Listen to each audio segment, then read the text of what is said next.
Welcome to Life Turns, where every story holds a lesson and every moment can change the way we see life. Tonight, I want to share with you something very personal, something that still echoes in my heart. It began on what seemed like an ordinary night, a birthday party of a close friend. The kind of event where people gather, laugh, eat too much cake, and dance like they have no worries in the world. I walked into that party thinking it would just be a short evening. But little did I know, the return home would shake me more than anything that happened in that room full of music. The party itself was what you would expect. Balloons everywhere, children running around, people chatting over plates of food, and the usual happy birthday song that everyone sings half on key. I enjoyed the moments, I smiled at conversations, but truthfully, my mind kept drifting to home. I had promised my son I wouldn't be late. He's at that age where words carry weight, where silence speaks louder than anything else, and where every promise matters. I stayed a little longer than I should have, but I convinced myself he would understand. When I finally got into the car, the laughter of the party still ringing in my ears, I thought about how much I looked forward to just lying down on the couch. The drive was quiet, the streets almost empty, and the only thing I wanted was to see my family, hug my son, and call it a night. Nothing felt unusual. Nothing prepared me for the way the night would turn. I opened the front door slowly, trying not to make much noise because I thought maybe my son would be asleep. Instead, I found him sitting there in the living room, awake, his little eyes locked on me as if he had been waiting the whole time. My smile froze for a second because I could tell something was off. The air was heavy. He didn't run to me like he usually did, he just sat quiet watching.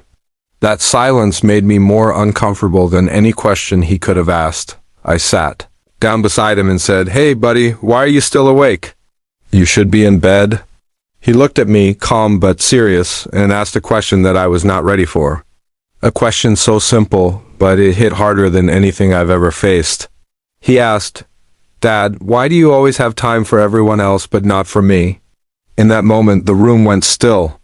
His words struck me deeper than anything. I tried to smile it off, to act like maybe he was just tired or upset. But I knew better. Children don't say things like that unless they've been holding it inside for a while. His voice carried a truth I had been ignoring. He wasn't angry, he wasn't crying. He was just telling me what he felt.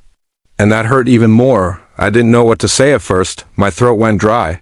My mind started racing back to the nights I had stayed late at work, the calls I had answered instead of playing with him, the times I had promised just 5 more minutes that turned into an hour.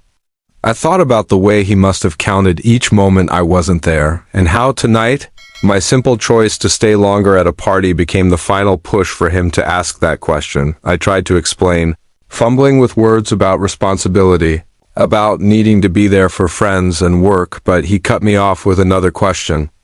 "But aren't I your friend too? Don't I deserve more of your time?" And just like that, I felt my heart break. It was so innocent, yet so sharp. He wasn't asking for gifts. He wasn't asking for anything big. All he wanted was time, presence, attention that no one else could give him. I leaned closer and hugged him, but even as I held him, I felt like I had already failed. That hug was warm, but it was also heavy with guilt. I whispered to him that I was sorry, that I didn't realize how much my absence had hurt him. His little arms wrapped around me tighter, and he said quietly, "I just want you here more, Dad. That's all." It was such a simple request, yet it carried more meaning than any gift I could ever buy. As he finally rested his head on my shoulder, I realized how often we miss the signals. How easy it is to assume children don't notice the details, that they don't count the hours we spend away. But they do. They notice everything. They feel every absence, every broken promise, every moment we think is too small to matter. For them, those moments are everything. That night, sitting in the dim light of the living room, I felt like my son had handed me a mirror. And in that mirror, I saw a version of myself I didn't want to be, the father who was there in body, but not always in heart. The man who thought providing was enough when presence was the real treasure. It wasn't anger that shook me. It was the truth, delivered in the softest, most honest voice. As he drifted off to sleep against my chest, I promised myself I would never take those words lightly. I knew this was just the beginning of a wake-up call I couldn't ignore. His words that night would replay in my mind again and again, pushing me to make changes I had been avoiding for too long. And that was only the start of the storm that followed. The next morning felt different. Usually I would wake up, rush to check my phone, answer a few messages, and then start the day on autopilot. But that day I couldn't bring myself to touch the phone. My son's words from the night before were still burning inside me. "Why do you always have time for everyone else but not for me?" It played in my head like a broken record. No matter what I tried to do, I couldn't escape it. At breakfast, he sat across from me with his cereal. He was quiet, but not in a sulking way. It was more like he had already said what he needed to say, and now he was waiting to see if I would do anything about it. That silence was louder than any argument. It made me realize that this wasn't just about one night or one party. It was about all the times I had told him I'd be there and failed to show up fully. I tried to start a conversation. I asked him how he slept, if he had any dreams, if he was excited for school. He gave short answers, polite but distant. The wall wasn't anger. It was disappointment. And in a way, that hurt more, because anger passes quickly, but disappointment lingers. It was like he had grown older overnight, forcing me to see the impact of my choices. After he left for school, I sat at the kitchen table staring at my coffee. I thought about my own childhood, about the times my father wasn't there, the times I wished he had chosen me over work or friends. I had promised myself I would be different, but here I was, repeating the same mistakes. The cycle was alive, and I was the one keeping it alive. That thought was unbearable. Later that day, I found myself scrolling through old pictures on my phone. Photos of birthdays, school events, family trips. In some of them I wasn't even there, because I had been too busy. In others, I was there physically, but holding my phone, distracted, barely present. Looking at those pictures felt like flipping through evidence of my absence. My son had been right, and the proof was sitting in my hand. That night I made a decision. I told myself no matter how hard it would be, I needed to change. I couldn't undo the past, but I could start with the present. I came home earlier than usual.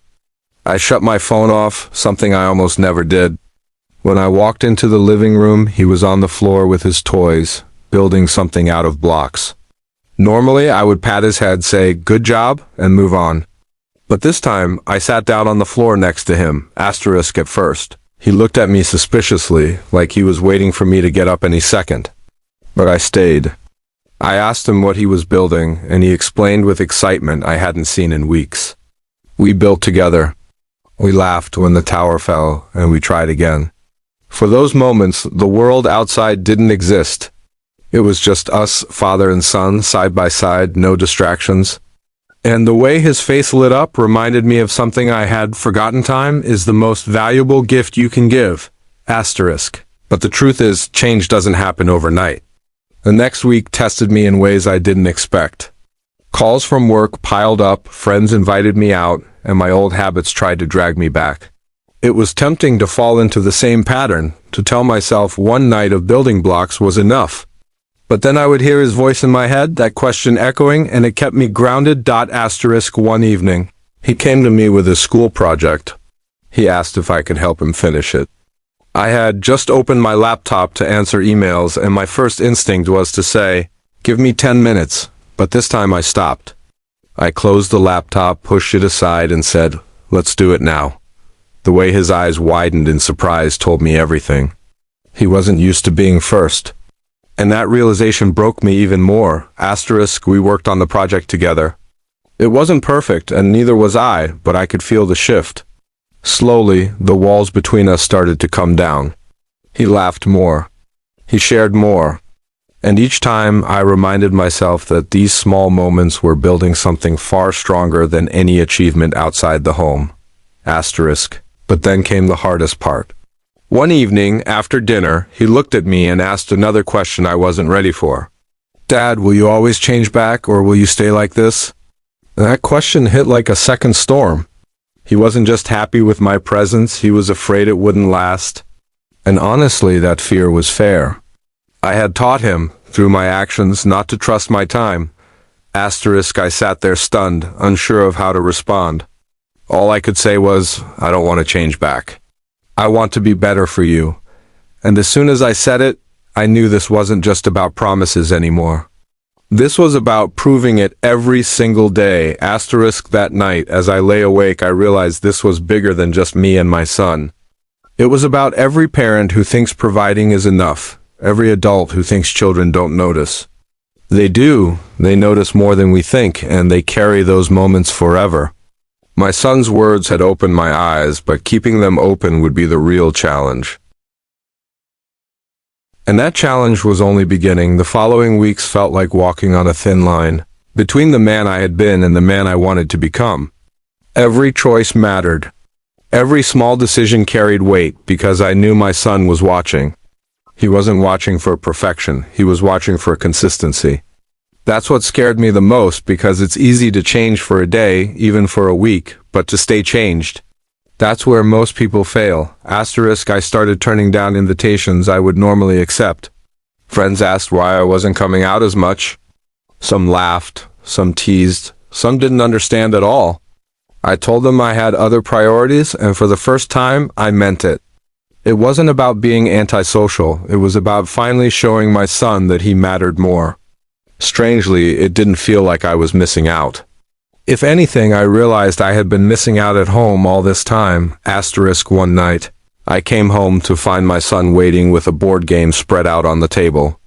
Normally, I would tell him I was too tired or too busy, but not this time. We played until the pieces scattered, until laughter filled the room, until it felt like we were both kids again. He looked at me at the end of the game and said, "This was the best night." 5 words. That's all it took to remind me why I was doing this. Asterisk, but with every high, there was still the shadow of my old self. Some nights, work pulled at me harder than I expected. Deadlines, urgent messages, endless pressure. I caught myself staring at my phone, tempted to slip back. But then I remembered that look in his eyes when he asked if I would change back. I couldn't let him carry that fear. So I put the phone down, even when it hurt, even when it felt impossible. Asterisk, then came a moment I will never forget. It was a Sunday afternoon, the kind of day I used to spend catching up on chores or scrolling aimlessly. My son came up to me holding a drawing he made. It was a picture of our family, hand-drawn, colorful, but one detail stood out. I was drawn bigger, right in the center, holding his hand. He smiled and said, "See, Dad, I drew you like this because now you're always here." That broke me in the best way. His art wasn't just a drawing, it was proof that my presence had already changed the way he saw the world. Asterisk, that night, after he went to bed, I sat with my wife and confessed how much guilt I had been carrying. I told her how blind I had been, how easily I had chosen others over him without realizing the damage. She didn't scold me. She just nodded and said, "At least you see it now. And as long as you keep seeing it, you can't go back." Her words stayed with me, a reminder that awareness is the first step, but commitment is the real test. Asterisk, over time, I noticed the little things. He smiled more when I came home. He asked me to join him more often. He didn't hesitate before speaking his mind. Those changes weren't small. They were signs that trust was being rebuilt, brick by brick. And each laugh, each shared moment, felt like another layer of healing for both of us. Asterisk, but there was still one more turning point. One evening, as I tucked him into bed, he whispered, "Dad, now I know you love me the most." I froze because I thought he always knew. But maybe love isn't about saying it. Maybe love is about showing it in time, in presence, and choosing someone again and again when it's inconvenient. His words didn't just shake me, they gave me peace. For the first time in a long time, I felt like I was being the father I was meant to be. Asterisk, and so this story isn't just about one birthday party. It isn't just about a single night where my son asked a painful question. It's about what happens when we finally listen, when we stop brushing off the things that seem small. It's about realizing that children don't want perfect parents, they just want present ones. Asterisk, looking back now, I see that my son gave me a gift that night. His words, though heavy, were not meant to hurt me. They were meant to wake me up. And they did. Because sometimes, it takes the honesty of a child to remind us of the truth we've been avoiding. Asterisk, if you take anything from my story, Let it be this. The time you spend with your children will always mean more than the money you earn, the parties you attend, or the people you try to impress. One day, they won't remember what you bought them, but they'll remember if you were there. And that memory will shape them for life. Asterisk, my son's words left me shaken, but they also saved me. They reminded me of what truly matters. And every day since then, I've been trying to live up to that reminder, one choice at a time. Because in the end, the greatest gift we can give isn't found in the world outside, it's found in the moments we choose to stay inside, present with the ones who love us most. Asterisk.